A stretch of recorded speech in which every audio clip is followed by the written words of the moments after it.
Hi, my name's Faith, and this is the Between Clients podcast. Cindy's here. Say hello. Today, I wanted to talk a bit about hypervigilance and how it manifests and how it's slightly different to vigilance and how it's actually influenced by a bit of attachment theory. I won't get too much into the psychological theory parts just because that can be a bit boring for people, but it might help to understand why we behave these ways. So in context, it hopefully will not be too boring. When someone's vigilant, that's generally a celebrated thing, isn't it? It's being sharp and alert and sort of aware of what's going on around you. And I think that is important in this day and age, if not all the time. But hypervigilance comes from a more unhealthy place. And it's a response, it's a trauma response. This is what I mean about how trauma influences people's sense of danger. You'll find that people who maybe have lived slightly more sheltered lives or even like safe, healthy lives might not have the same understanding or fears of danger, certain dangers, because they haven't been exposed to them.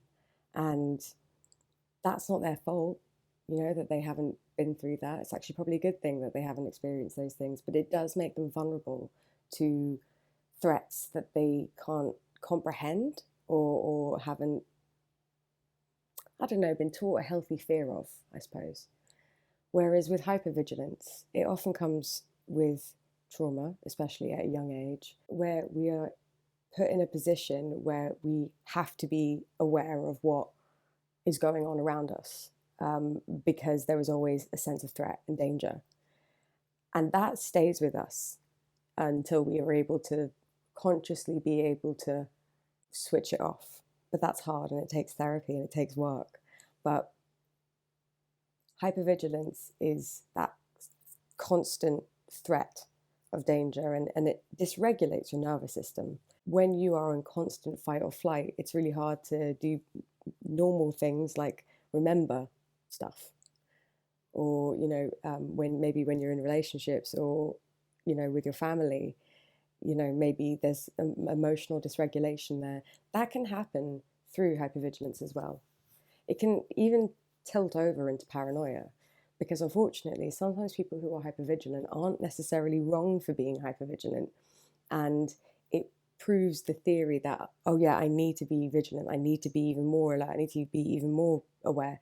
And that can go into like a sort of pathological paranoid like mental state, and that isn't healthy.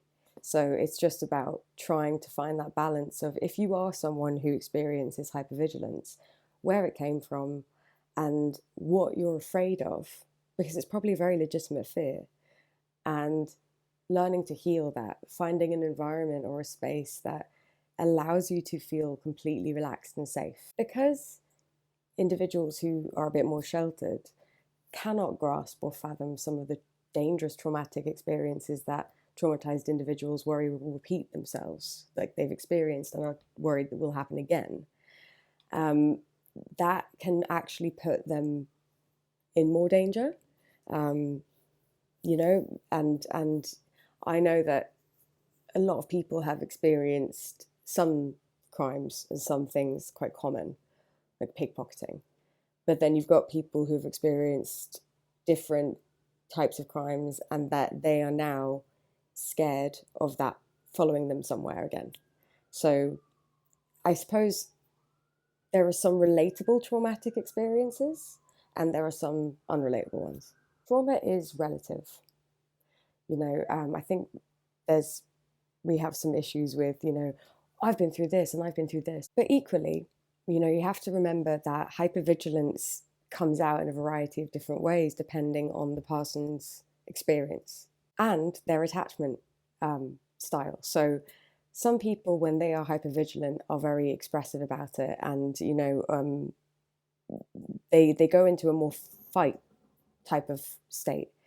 Whereas maybe people who withdraw and swing the opposite way get shut down and withdrawn in the face of perceived threat, and that's a sort of mental flight, like flee. state, and how those people grew up. Hi. And how they were raised and what they were raised learning will influence how they respond to threat and danger. So if they learn that nothing is safe, then they're always going to be like freaking out. They're always going to be worrying that something terrible is going to happen at any given moment. If they were raised knowing that they would be protected from danger consistently and they would be understood and validated, people with a secure attachment who've had a healthy upbringing, stable upbringing is probably a better way of describing that. People who are raised with a stable upbringing are more vulnerable in one sense, but a lot more protected in another sense because they're not experiencing trauma responses. Whereas people with avoidant attachment styles will withdraw, will shut down. People with anxious attachment styles will likely get into the fight state because there is that more sort of pulling and grabbing as a resolution. Going into a potentially threatening situation as an anxious attachment would probably look like fighting in the fight or flight spectrum. And there's a lot more jumping in rather than withdrawing and pulling back. So all of those things feed into how we engage with the world around us. Thanks for listening/watching